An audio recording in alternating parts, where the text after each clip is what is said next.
I recreated Germany's end of World War II in form of 3 completely custom LEGO builds. I depicted Operation Grapeshot, which was the Allied offensive started in spring 1945, the famous Battle of the Seelow Heights during April 1945, and finally the Battle of Berlin, which marked the end of World War II in Europe. Don't forget to like and subscribe, and let's get into the video. So, here I am. For those of you who didn't know yet, my name is Max, and yes, I am the face behind the Brick Crew. After all these years of support and love from all of you guys, I think it was time to finally get to this point and showing my face to all of you. I think it can help building a much closer connection to each other and also gives me much more possibilities for my videos. Explaining building techniques, telling you the history behind my videos, all of this is much easier. I am excited for this new chapter and am proud about this big step. So let's rock this year and bring the whole channel onto a new level. So the first battle we want to take a closer look today is the spring offensive of Germany in Italy. The whole offensive started on April 6 in 1945 and its goal was to get more control about Italy. Obviously the Allied forces were overpowered and the offensive already ended on May 2nd. The first thing we will build for the smog are trees, and as I already designed one of those in my recent live stream, it was easy for me to just replicate it and build a second one real quick. Next, I've created a border for which I've had a special idea in mind this time. I've created several elevations by using cheese slopes as well as plates and stacked tiles onto them. Next, I've built its counterpart using tan as well as medium nougat pieces. I've built the border's counterpart and swept all the pieces by 180 degrees. As you can see, this perfectly ends up the whole thing. Now I raised the complete knock by using filler bricks as usual as well as some plates, and then covered all of that by using 16 by 16 plates as well as 4 by 8 plates. I've then mapped out a small street at which the Mad 3 will be driving on. Now I just had to tile all the rest, added some smaller hills by using tan slopes, and then covered the whole way by using rounded tiles as well as some plates in light bluish gray.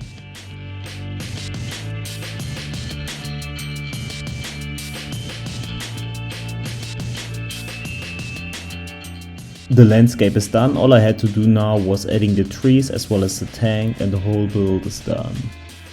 So here it is, the final first build. We have our Mada, which just drives through that stone street right here, and we also have 2 German soldiers which are ready to fire around onto the Allied forces. I am really proud about the tree design, of which we also had the main building time at the live stream, so feel free to also check my Twitch where we nearly stream weekly, so I definitely can recommend that. But yeah, beside that, I am also really proud about that border, I have to say, because it's kind of unique using these cheese slopes to give a nice and smooth transition. Beside that, I think the color choice of tan, medium nougat, light bluish gray and olive green just works perfectly together.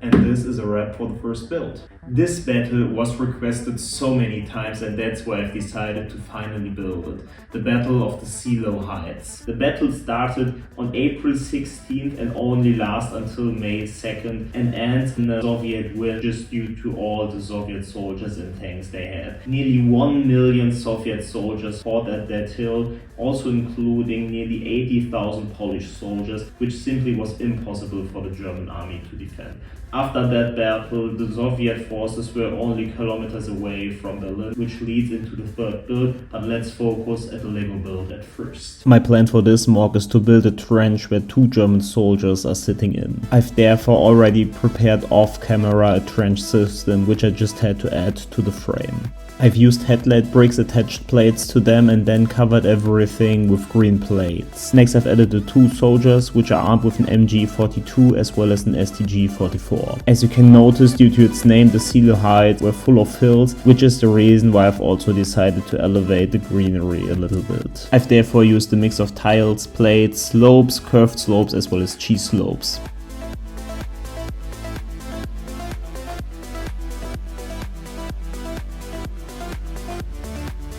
For this border, I've tried a different technique than before. I've aligned the black frame to the elevation of the green part. This creates kind of a natural look in my opinion.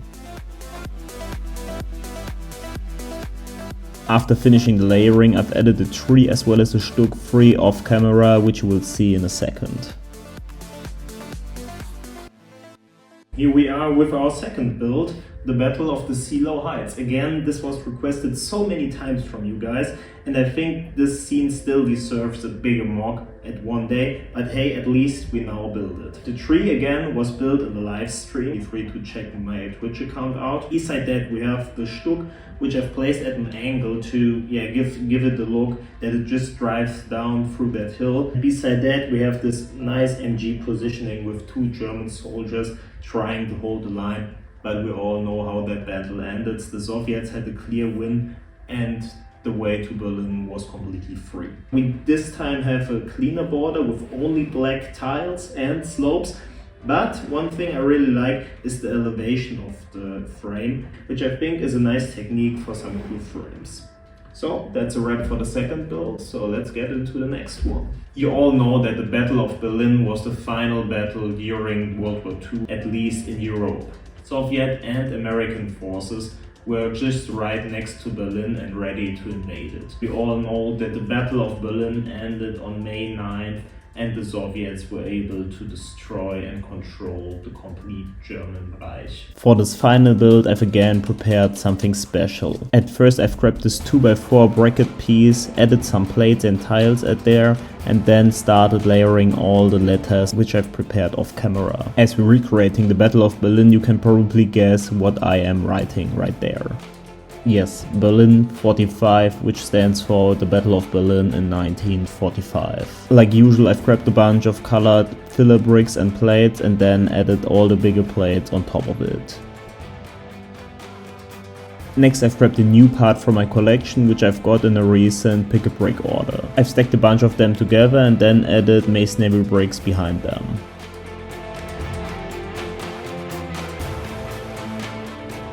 I've repeated this step and then continued with the upper part of this building. I've therefore grabbed a larger light bluish grey plate and added smaller plates on top of it as well as modified bricks. These allowed me to decorate them by using ingot pieces as well as these modified 1x1 plates. As I wanted to create a destroyed archway, I've grabbed a wedge plate, added some smaller slope pieces to it, and the first part was done. I've added the upper part to the pre-built columns and then continued with tiling the surface of the mock. Next I've added two more columns which are also already destroyed. As the full city of Berlin were in ruins after World War II, I've also wanted to make the street quite damaged, and I've achieved that look by using wedge plates as well as a lot of these corner tiles. All I had to do now was to add a destroyed Flak 36 as well as the second part of the column. The damage is caused by a direct hit of a T-34-85 and knocked out the Flak 36 as well as one soldier. A final detail was this Panzerfaust, which was commonly used during the Battle of Berlin. This third build gotta be my favorite, just because all of the details which I was able to include in this one, like for example the Berlin 45 lettering as well as the destroyed flag, which I think is really a detail we need much more, because war destroyed a lot of things, and obviously guns and tanks, vehicles and so on also got destroyed, and I think we really captured that desperate look of the Battle of Berlin in this build. We also have this soldier right here who didn't make it, unfortunately, as well as this MG positioning with the sandbags and the crates, so you can clearly see the Germans really used everything they had to desperately defend Germany, but they weren't able to do that. Beside that, I think the destroyed arch right here is also a nice detail and explains why that flag is destroyed. So overall, I am really happy with that build, and it's gotta be my favorite of the three ones. Here are all of them perfectly lined up. As you can see, they are all at the same size, but still very different. How much is possible even with smaller builds? Don't forget to let me know in the comments down below which of these three your favorite was. Hope you are happy with the face reveal and can't wait for the next video. Thanks for watching. Don't forget to like and subscribe, and see you next time, guys. Bye bye.